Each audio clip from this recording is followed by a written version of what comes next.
Mbalamusizza abantu baffe mwenna.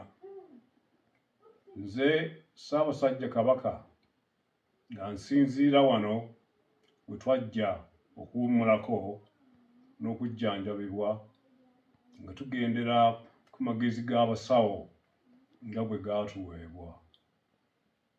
Tubadde tumaze akabanga nga tetubawulizaako, nga tugoberera ebiragiro by'abasawo ebyatuggya ku mirimu egisinga obungi.